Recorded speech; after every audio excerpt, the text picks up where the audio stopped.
বেঙেনা খা বছৰি বছৰি বাঢ়ি যা আজি গৰু বিহু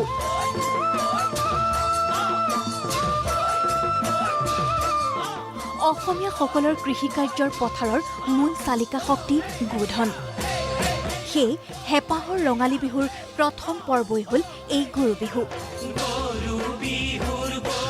ৰাজ্যৰ সৰ্বত্ৰে পুৱাই ঘৰৰ গোধন লৈ নৈ বিল পুখুৰীৰ পাৰত উপস্থিত হ'ল অসমৰ কৃষক ৰাইজ হাতে হাতে দীঘলতি মাখিয়তি মাহ হালধিৰে গৰু ধুৱাই খোৱালে লাও বেঙেনা গোধনৰ শ্ৰীবৃদ্ধি কামনাৰে ক'লে লাও খা বেঙেনা খা বছৰি বছৰি বাঢ়ি যা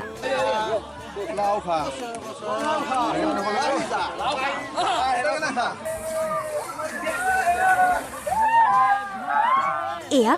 বাক্সা জিলাৰ জালাহৰ কালদিয়া নৈত গৰুক গা ধুৱাইছে কৃষকে সৰ্থেবাৰীৰ বটিয়াত এয়া বুঢ়াদিয়া নৈলৈ আগবঢ়াই নিছে গৰুৰ জাক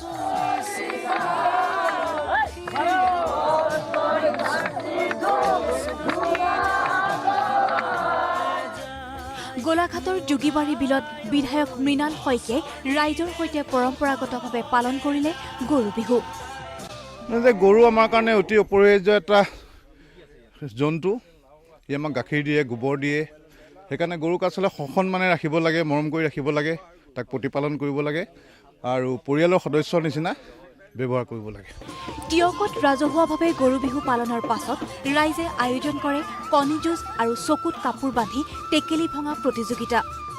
কোকৰাঝাৰত বড়ো জনগোষ্ঠীৰ লোকসকলেও পালন কৰে গৰু বিহু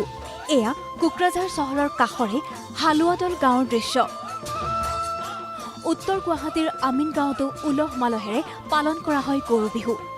আমিন গাঁৱৰ দিহিং সত্ৰত সভক্তিৰে গা ধুৱালে গোধনক চৰাইদেউৰ টেঙাপুখুৰীৰ ধামধুলি গাঁৱতো এয়া গৰু বিহুৰ উলাহ